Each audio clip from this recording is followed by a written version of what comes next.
Welcome to 1000 PS, welcome to the Austrian Alps, and welcome to Royal Enfield's new Himalayan.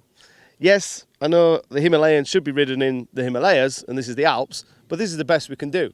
Plus, I already rode the bike on its world launch in the Himalayas, which was an unbelievable experience. But 10,000 feet and off-road compared to real-world mountain passes, how is it going to cope? Well, we got 2 days here in the Austrian Alps to see what the new Himalayan is all about.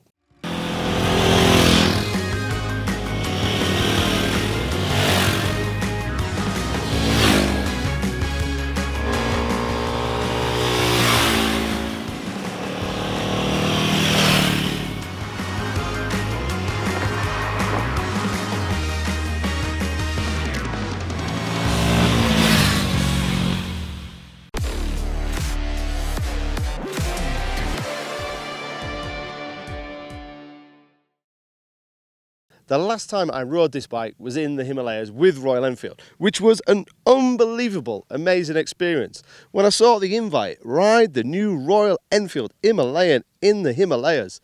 Amazing! And the scenery was breathtaking, the off-road was amazing. However, it was at quite a lot of altitude, and we've got an A2 compliant bike that's only got about 40 horsepower, so it wasn't a true test of the bike.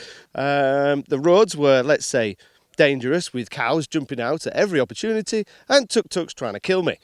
So we've now constructed a real world test. We've had 2 days here in the Austrian Alps, which is kind of like a good proving ground for this bike, and it's really surprised me.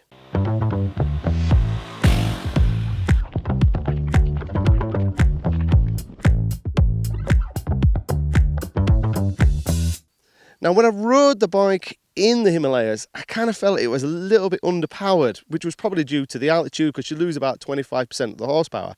And although it was a massive improvement over the old Royal Enfield Himalayan, I still thought it was a little bit weak in places. But here, riding it in the Austrian Alps and on the motorway, it's really surprised me. 120 kilometres, 130 kilometres an hour. Relatively smooth for a single cylinder A2 compliant bike. It's relatively comfortable. It's turned heads, it's good looking, it's handles, it's worked as a fast kind of small capacity adventure bike. I really didn't think, when the guy said come over to Austria and ride the old Enfield Himalayan in the Alps, I thought that's too much. It's not going to cope with the high motorway speed, it's not going to cope with the high incline and descents, but it has. It's coped really well. We've just done then 30 minutes of fast autobahn, 130 kilometres an hour, and it's fine. It's sitting with the bigger bikes.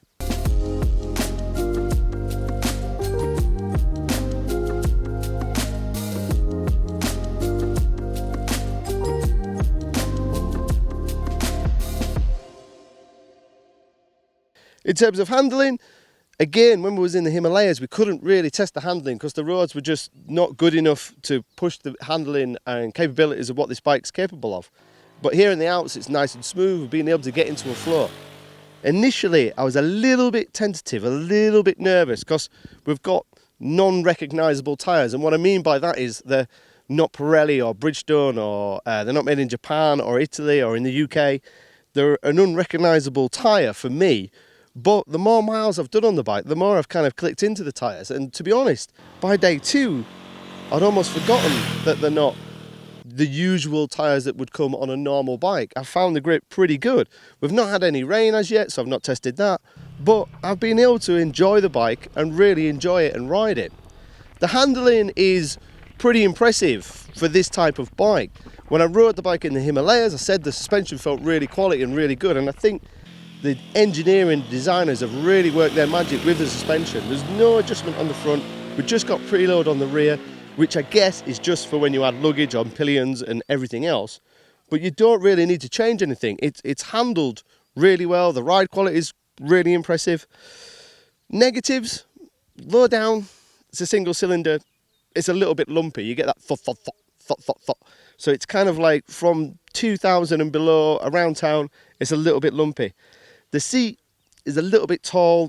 I'm 5'7" nearly. I think anybody a bit smaller than me would be starting to struggle a little. and it's a little bit weighty, but that weight and mechanical feel kind of makes it feel robust. It makes it feel strong. It feels like I could launch it down that hill, let it roll down about 20 times like Homer Simpson off a cliff, pick it back up and press that starter button, and we'd still keep going. Really, really impressed me. As I said, I rode the bike in the Himalayas, way better than the old one, which, to be fair, wasn't going to be a difficult job. I didn't think it'd be up for the task of the Austrian Alps, but it has been. Really surprised me, more punch than I thought it would. Good handling, don't worry about the tyres, as long as it's dry, you're going to enjoy it. And in the UK, it's just 5750.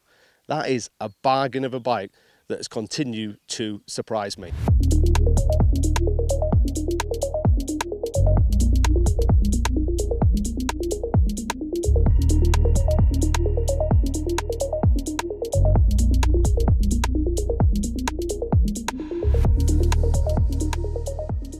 So the old Royal Enfield Himalayan sold by the bucket load, and it was kind of like an average bike. It just did what it said on the tin. The new Royal Enfield Himalayan is a really, really good bike, especially considering it's just 5750. It's almost like a second bike for a winter bike if you've got your £20,000 GS, or if you're new to bikes and you want to try something a bit different, then the Royal Enfield Himalayan is definitely worth a look. If the old one sold by the bucket loads, then this one is going to fly out of showrooms. Thanks for watching. If you've got any technical questions, don't forget to fire them down below. It'll be either me or one of the team will get back to you. Thanks for watching, and don't forget to subscribe.